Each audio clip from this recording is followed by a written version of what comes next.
इलाके में बिना हेलमेट पहने एक बाइक सवार को ट्रैफिक पुलिस के 4 जवानों ने घेर लिया। किसी ने बाल पकड़कर घसीटा तो किसी ने थप्पड़ बरसाए। आप तस्वीर में देखिए, 4 पुलिसकर्मी बिना हेलमेट पहने बाइक सवार को घेरे हुए हैं, एक कॉलर पकड़े हुए हैं, कभी बाल खींच रहा है तो कभी थप्पड़ मार रहा है। बाद में 4 जवान बाइक को धक्का मारकर सड़क किनारे ले गए। किसी ने वीडियो बना लिया और अब यह वीडियो वायरल हो रहा है। बिना हेलमेट पहने बाइक चलाना गुनाह है, लेकिन क्या पुलिस इस तरह के लोगों को हेलमेट पहनने के लिए जागरूक करेगी? ऐसे जागरूक करेगी? सवाल कई हैं। तो इस वीडियो के सामने आने के बाद से सवाल उठ रहे हैं और सवाल यह है कि पुलिस को पिटने का अधिकार किसने दिया, और सवाल यह भी है कि पिटने वाले पुलिसकर्मियों पर कार्रवाई कब होगी, और सवाल यह कि ऐसे में कैसे पीपुल फ्रेंडली पुलिस होगी। हेलमेट नहीं था तो चालान काटते, पीटा क्यों, यह सवाल है। और सवाल यह भी है कि क्या मारपीट से व्यवस्था सुधरती है? क्या खुद को कानून से ऊपर समझते हैं ये पुलिस वाले? एक बार फिर से आपको तस्वीर दिखा रहे हैं। देखिए किस तरीके से कैसे कभी थप्पड़ जा रहा है तो कभी कॉलर पकड़ा जा रहा है। गुनाह बस इतना कि इस शख्स ने हेलमेट नहीं पहनना है। लेकिन देखिए किस तरीके से जो ट्रैफिक पुलिस की ये कारस्तानी सामने आई है कि बिना हेलमेट बाइक चलाने का ये पुलिस वाले आरोप लगा देते हैं, थप्पड़ जड़ते हैं, कभी कॉलर पकड़ते हैं, और मारपीट का वीडियो सोशल मीडिया पर वायरल है। बढ़ेंगे आगे। पलामू में पुलिस ने फिल्मी अंदाज में दुष्कर्म के आरोपी को गिरफ्तार किया है। पाटन इलाके में 2021 दुष्कर्म की वारदात हुई थी। तब से आरोपी दिलीप महतो फरार था। पुलिस को सूचना मिली थी कि आरोपी अपने साले की शादी में शामिल होने वाला है। इसके बाद पाटन थाना की पुलिस सादे लिबास में खुद को रिश्तेदार बताकर समारोह में शामिल हुई। इस दौरान पुलिसकर्मियों ने ढोल बजाया और मेहमानों के साथ घुल मिल गए। जैसे ही दिलीप महतो समारोह में पहुंचा, पुलिस ने उसे गिरफ्तार किया। आरोपी का आपराधिक इतिहास गंभीर रहा है।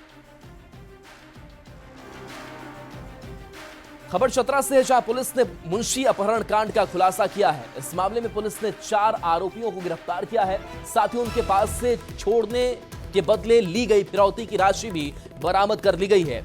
आरोपी रमेश करमाली, दीपक यादव और राजन यादव बोकारो और सुभान अंसारी हजारीबाग जिले का रहने वाला है। 31 मई की रात किसी ग्रामीण की सूचना पर इन लोगों ने पुल निर्माण कंपनी के मुंशी को अगवा कर लिया था। फिर फिरौती की रकम लेने के बाद दूसरे दिन छोड़ दिया था। पुलिस ने इस मामले में टीम का गठन किया और 4 आरोपियों को गिरफ्तार किया है। एसडीपीओ सिमरिया के नेतृत्व में एसआईटी टीम ने काफ़ी अच्छा कार्य किया है और सभी ने मिलकर लगातार छापामारी किया, और छापामारी के क्रम में इस घटना में उपयुक्त 9,05,700 रुपये को बरामद भी किया गया है, और साथ ही साथ इस घटनाक्रम में 4 अभियुक्तों को गिरफ्तार किया गया है। और हजारीबाग से बड़ी खबर, जहां करंट लगने से लाइनमैन ऑपरेटर की मौत हो गई है। उदय कुमार महतो के रूप में पहचान मृतक की हुई है। तकनीकी गड़बड़ी को दूर करते समय हादसा हो गया। घंटों बिजली पोल पर शव लटकता रहा। घटना से नाराज लोगों ने हंगामा किया। बिजली विभाग पर लापरवाही का आरोप लगाया गया है। परिजनों ने विभाग से मुआवजे की भी मांग की है। कीरेडारी थाना क्षेत्र की यह घटना सामने आई है। तो हजारीबाग से ये बड़ी खबर है, जहां पर इस हादसे के बाद से परिजनों ने मुआवजे की मांग की है। घंटों बिजली पर यह शव लटकता रहा।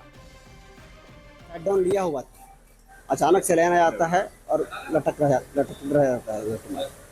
अब ये घटना को जो अंजाम हुआ है, विभागीय लापरवाही है या तो उसका ऑपरेटर का लापरवाही है। जो गुनहगार है उसको सजा मिले और जो मृतक प्राणी है उसके फैमिली को उचित मुआवजा मिले और उसके फैमिली को नौकरी मिले, उसके बच्चे का भरण पोषण उचित होना चाहिए। कोई स्टाफ नहीं था, कल केवल बेटा हमारा वहाँ टंगा हुआ था, आगे कोई स्टाफ नहीं। इसकी लापरवाही थी तो हम इसकी लापरवाही कंपनी के लापरवाही विभाग को, जबकि इसमें कुछ भी हमारा बेटा कुछ हो जाता, लेकिन कम से कम वो रहता है, वो कम से कम स्टाफ उसके साथ परिचय देता ना कि ऐसे इसका हुआ, सो तो कुछ नहीं। अब बात करेंगे सरायकेला की, जहां चांडिल थाना क्षेत्र के निमडी प्रखंड में करीब 30 से 40 हाथियों के झुंड ने आतंक मचा रखा है। जंगली हाथियों ने महुआ चुनने गई 3 महिला पर जानलेवा हमला किया। हमले में एक महिला की दर्दनाक मौत हो गई। वहीं 2 महिलाओं ने भागकर अपनी जान बचाई है। मौके पर पहुंची वन विभाग की टीम हाथियों को गांव से भगाने की कोशिश में जुटी है और गांव के लोगों से भी अपील की है कि हाथियों के झुंड से दूर रहें। 3-4 जगह हाथी है वहाँ पे, लेकिन सब जगह स्टाफ है, सब जगह कुछ इस तरह के मेरे आदमी हैं, टीम है, जो सब पे हमेशा नज़र बनाए रखता है। और जैसे ही कुछ मतलब उधर रेयर मूवमेंट होता है, हम लोग को पता लगता है, हम लोग उस हिसाब से काम करते हैं। 24 घंटा 365 दिन, हाँ, हमेशा, कभी 50, कभी 10, कभी 2, कभी 40, रेगुलर। अब खबर गिरिडीह से है, जहां सरिया थाना क्षेत्र में चोरी की घटना थमने का नाम नहीं ले रही है। चोरों ने बड़की सरिया के निवासी अमित साव के घर से करीब 2 लाख के जेवर और 80,000 कैश पर हाथ साफ किया। घटना का सीसीटीवी फुटेज भी सामने आया है, जिसकी मदद से पुलिस जांच में जुटी हुई है। वो डायरेक्ट इधर आया, मतलब उसको सब चीज पता था कि मेरा क्या है नहीं है, जो भी सब यहाँ पर एगो बक्सा था, वहां से सारा सामान जो है सब बक्से उठा के लेते गए वो छत पर, और छत पर जो है दो गो बक्सा था, बक्सा जो है सो उठा के छत पर लेते गए, और छत में एकदम मतलब बढ़िया से एकदम सब चीज खोल खाल किया। उसमें सोना था और कुछ चांदी था और करीबन 70-80 हजार पैसा था और 2 गो हौसली था।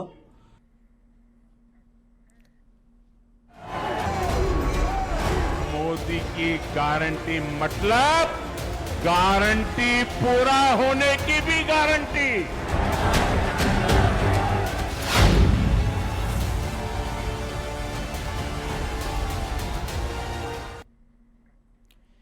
केंद्र की मोदी सरकार के 11 साल पूरे हो गए। इस मौके पर पार्टी की ओर से देश भर में कार्यक्रम हो रहे हैं। रांची के फिरायलाल चौक पर 11 साल की उपलब्धियों की झांकी निकाली गई है। ऑपरेशन सिंदूर, कोरोना वैक्सीन, इसरो के लॉन्च पैड को झांकियों के माध्यम से दिखाया गया है। संवाददाता गौरव झा की इस रिपोर्ट को देखिए। नरेंद्र मोदी को प्रधानमंत्री बनने का 11वां साल है और इस 11वें साल को ऐतिहासिक बनाने की तैयारी हर ओर नजर आ रही है। और इसी की झलकियां राजधानी रांची में भी देखने को मिल रही है कि रांची के फिरायलाल चौक पर एक भव्य कार्यक्रम यानी 2 दिवसीय कार्यक्रम का जो आयोजन है वो भाजपा नेता द्वारा किया जा रहा है। भाजपा नेता रमेश सिंह द्वारा आप देखिए कि फिरायलाल चौक पर वो झांकी निकाली गई है कि 11 वर्षों में प्रधानमंत्री नरेंद्र मोदी के कार्यकाल के दौरान क्या कुछ खास रहा है वो इस झांकी में दिखाए गए हैं। इस झांकी में ब्रह्मोस से लेकर इसरो के लॉन्चिंग पैड तक को दिखाया गया है। पूरे भारत में आस्था का सम्मान किस तरीके से हुआ है, अयोध्या राम मंदिर, काशी विश्वनाथ कॉरिडोर, महाकाल मंदिर, तमाम चीजों का जिक्र किया गया है। और इसके साथ साथ भगवान बिरसा मुंडा की तस्वीरें भी लगाई गई है, क्योंकि भगवान बिरसा मुंडा का आज शहादत दिवस भी है। इसके साथ साथ भगवान बिरसा मुंडा के लिए जिस तरीके से पूर्व के दिनों में भाजपा शासित सरकार और प्रधानमंत्री नरेंद्र मोदी ने काम किया है, उन तमाम चीजों का जिक्र जो है वो इस झांकी में देखने को मिल रहा है। कैमरा पर्सन प्रभाकर के साथ गौरव झा, न्यूज़ 18 रांची। प्रधानमंत्री नरेंद्र मोदी के कार्यकाल पर विरोधी सवाल उठा रहे हैं। कांग्रेस और जेएमएम के नेता मोदी सरकार के काम पर सवाल उठा रहे हैं, जबकि बीजेपी 11 साल को उपलब्धियों से भरा बता रही है। देखिए, प्रधानमंत्री जी ने जो किया है और जो उनके लोग अब आज से बताएंगे 11 साल बेमिसाल, हम समझते हैं 11 साल में पूरा देश हुआ बेहाल, वो स्थिति बनी हुई है। आप देखेंगे चाहे किसी भी फ्रंट पे, चाहे नोटबंदी की बात हो, जीएसटी की बात हो, या आप देखेंगे आतंकवाद पर काबू करने की बात हो, सभी मामलों में कहीं ना कहीं प्रधानमंत्री जी पिछड़ते दिखाई दिए हैं। उपलब्धियां रही हैं ना 11 सालों में, नोटबंदी उपलब्धि, चीन के सामने सरेंडर उपलब्धि, जीएसटी थोपना उपलब्धि, कृषि कानून वापस लेना उपलब्धि, तमाम उपलब्धियां हैं। कोविड-19 की दूसरी लहर में ऑक्सीजन नहीं मिलना उपलब्धि, मणिपुर हिंसा नहीं रोक पाना उपलब्धि, ये तो उपलब्धि है ना। आपने किया क्या? और अब देश को, देश के जवानों को, देश के लोगों को मौत के मुंह में झोंक देना उपलब्धि। देश के आदरणीय प्रधानमंत्री नरेंद्र मोदी जी का 11 साल का कार्यकाल बेमिसाल रहा है और आगे भी रहेगा, क्योंकि संकल्प से सिद्धि तक जब कोई कर ले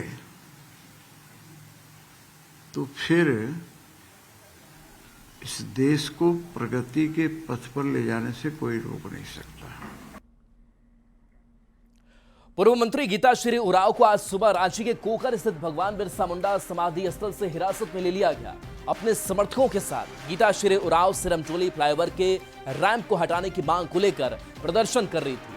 पुलिस ने गीताश्री उरांव के समर्थकों को भी हिरासत में लिया। बता दें कि सिरमटोली फ्लाईओवर के रैंप को लेकर कई आदिवासी संगठन विरोध कर रहे हैं। हालांकि विरोध के बीच सीएम हेमंत सोरेन ने इस फ्लाईओवर का उद्घाटन किया और गीताश्री उरांव के पिता बाबा कार्तिक उरांव के नाम पर उसका नामकरण भी किया गया है।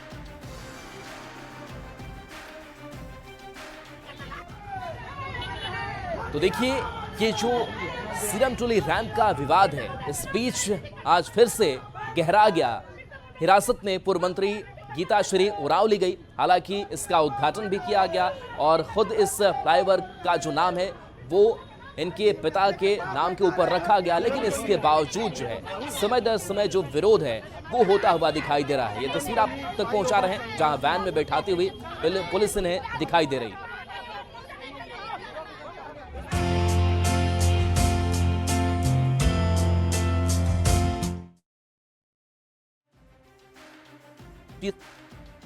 झारखंड ही नहीं, पूरा देश उनको याद कर रहा है।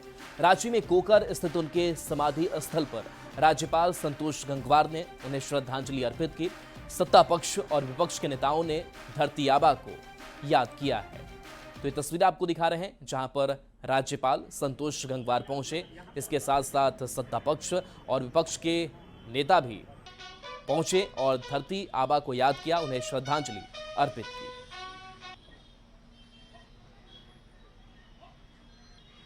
उन जैसे ऐसे कितने योद्धा थे जिन्होंने अपनी आहुति दी और देश की आज़ादी के लिए संघर्ष किया। तो वास्तव में भगवान श्री बिरसा मुंडा का जितना भी याद किया जाए वो कम है। और देश के लिए लड़ाई लड़ने वाले वो ऐसे प्रमुख साथी थे जिनके शब्दों को हमेशा स्वर्ण अक्षरों में ही लिखा जाएगा कि उनकी मौत इस ढंग से हुई, बल्कि उन्हें अंग्रेजों द्वारा मारा गया, स्लो पॉइजन दे करके मारा गया और उनकी मृत्यु हुई। उन्होंने अंग्रेजों के खिलाफ लड़ते हुए जल जंगल जमीन और अपने आत्मनिर्णय आत्म स्वाभिमान की बातों को आम जनों तक और अंग्रेजी हुकूमत को बाध्य करते हुए कैसे वो परंपरा बनी रहे, इसके लिए अपने आप को कुर्बान किया, अपने आप को आहुति दी, अपने आप को गलाया। भगवान बिरसा मुंडा की 125वीं पुण्यतिथि पर प्रधानमंत्री नरेंद्र मोदी ने उनके बलिदानों को याद किया। पीएम ने इस पर पोस्ट किया और लिखा कि स्वतंत्रता संग्राम के महानायक भगवान बिरसा मुंडा जी को उनके बलिदान दिवस पर आदरपूर्ण श्रद्धांजलि। आदिवासी भाई बहनों के कल्याण और उनके अधिकारों की रक्षा के लिए उन्होंने अपना जीवन समर्पित कर दिया। उनका त्याग और समर्पण देशवासियों को सदैव प्रेरित करता रहेगा। मुख्यमंत्री हेमंत सोरेन ने भी भगवान बिरसा मुंडा को श्रद्धांजलि अर्पित की और कहा कि झारखंड के लोगों के लिए भगवान बिरसा मुंडा का जीवन प्रेरणा स्रोत है। जल जंगल और जमीन के लिए उनके योगदान को भुलाया नहीं जा सकता है।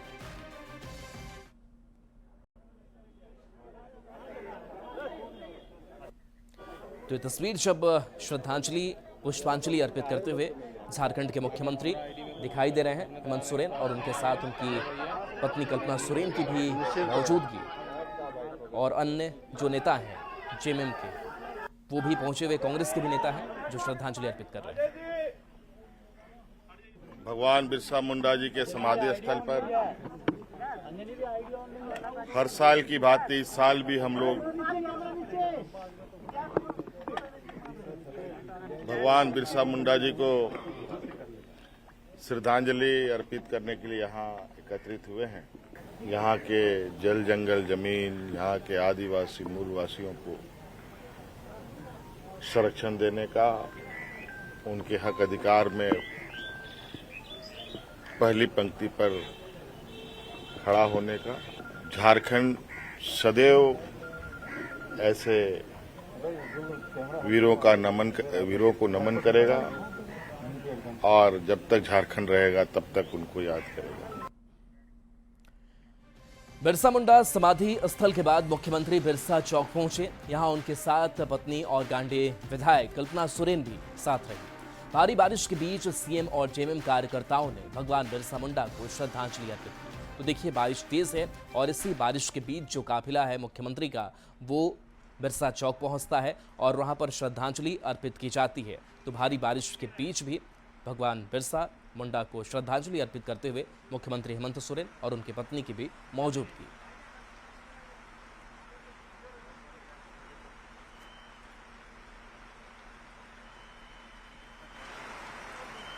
तो देखिए, मुख्यमंत्री हेमंत सोरेन दो जगहों पर पहुंचे, समाधि स्थल पर भी पहुंचे, इसके साथ साथ बिरसा चौक भी मुख्यमंत्री पहुंचे और उन्होंने श्रद्धांजलि अर्पित की है। देखिए, मौसम खराब है, बारिश हो रही है, लेकिन इसके बावजूद आज पूरा देश और खुद मुख्यमंत्री हेमंत सोरेन भगवान बिरसा मुंडा को याद कर रहे हैं और प्रेरणा स्रोत भी बताते हैं।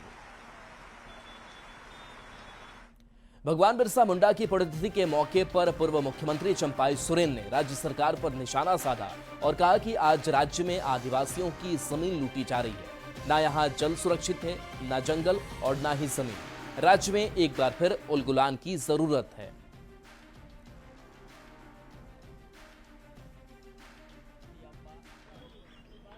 भगवान बिरसा मुंडा का शहादत दिवस है, जो आज इस झारखंड का धरती में फिर से एक बार आदिवासी अस्मिता को बचाने,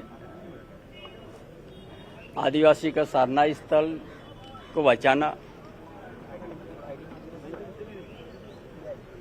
ताकि सीरम टोली जैसा ना हो।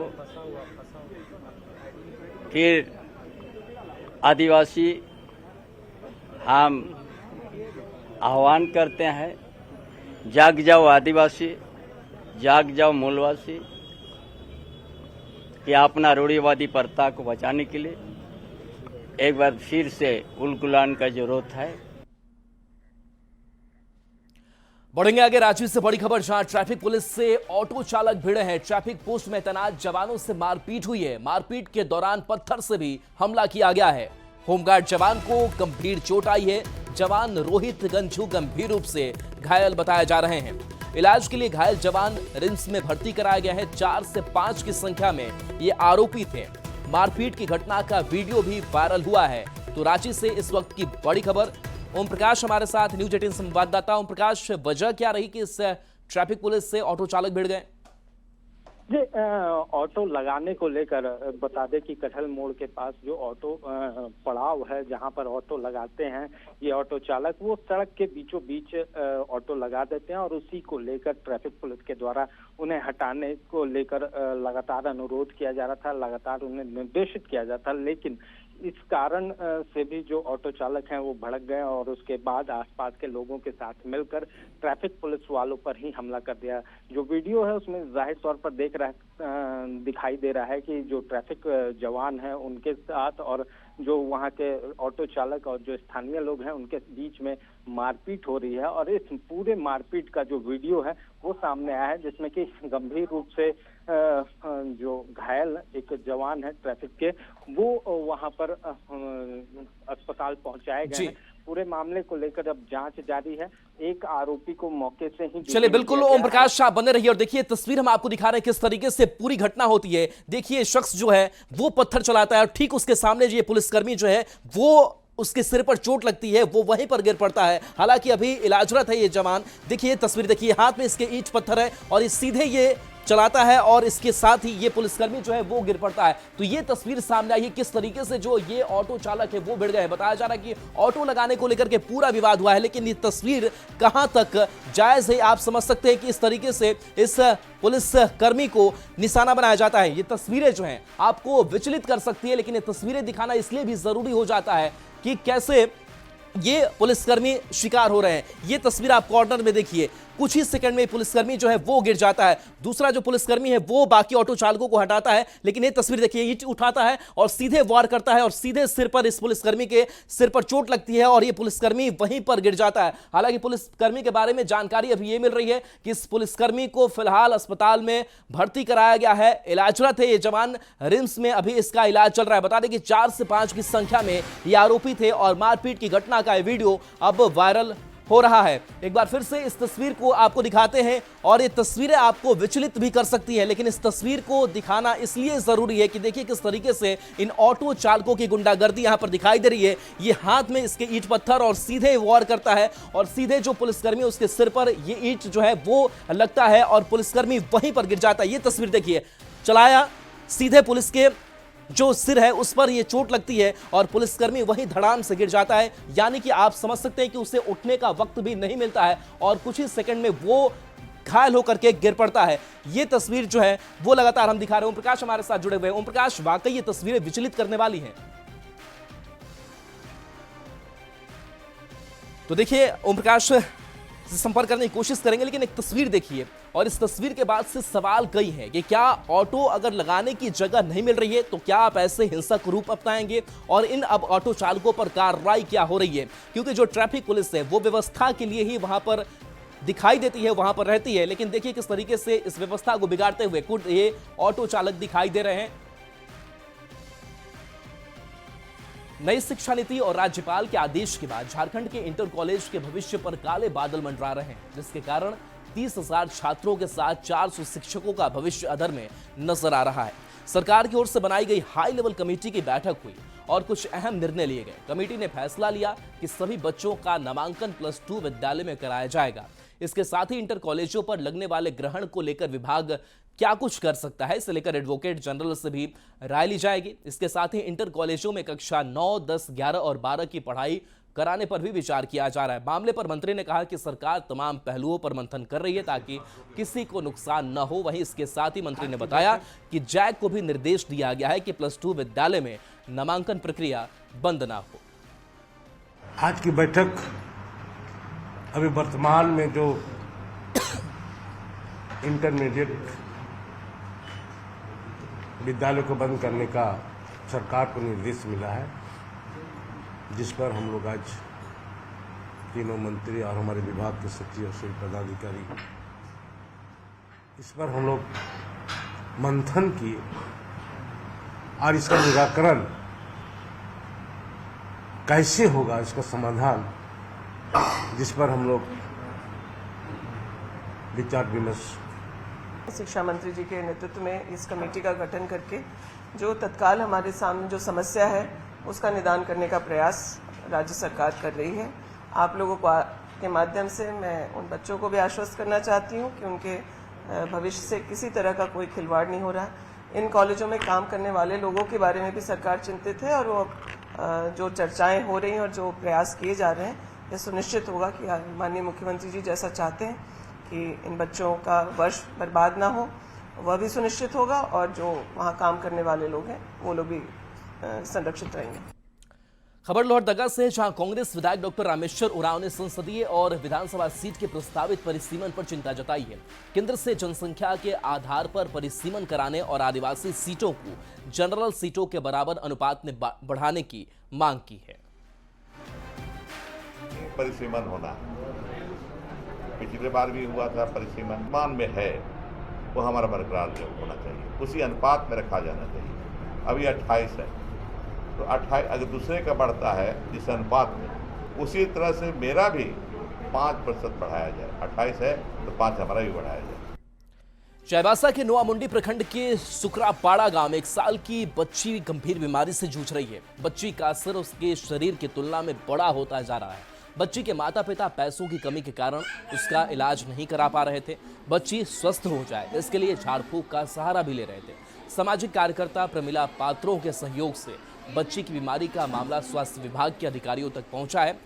चाईबासा कुपोषण उपचार केंद्र में बच्ची का इलाज किया जा रहा है। तो बच्ची के लिए 2 हफ्ता पहले ही एक जन व्हाट्सएप में मैसेज के माध्यम से बच्ची का फ़ोटो डाल के मदद के लिए बोला गया था। तो हम वहाँ 29 तारीख पिछले 29 तारीख वहाँ गए और गांव का स्थिति देखे और घर का स्थिति देखे तो वो जैसे हमको बोला गया था उससे काफ़ी अलग था। जैसे हमको लग रहा था कि पहले कि उसको सिर्फ इलाज का ज़रूरत है, पर वहाँ जब गए तो पता चला कि गरीबी भी है और अंधविश्वास है। जो माथा ये सिर बहुत बड़ा है, जिसको हम लोग मेडिकली इनको हाइड्रोसेफेलस बीमारी बोलते हैं, तो इनका इलाज संभव हो सकता है। तो इसका हम अभी वाइटल्स चेक किए थे, इनका तो बिल्कुल अभी फ़िलहाल तो ठीक है, लेकिन इनका जो हेड वाला पोर्शन है वो बहुत इंदाल्ट लग रहा है, तो इसके लिए हमको रांची रिम्स रेफ़र करना होगा। तो इसके इलाज के लिए ऑलरेडी मेरे टीम के द्वारा जो है इनका हम लोग व्हाट्सएप के माध्यम से अपने सीनियर्स को कंसल्ट किया है और हमारा RBSK का टीम है, इसके थ्रू से हम लोग जो है ना इस बच्चे को और चलिए न्यूज़ 18 बिहार झारखंड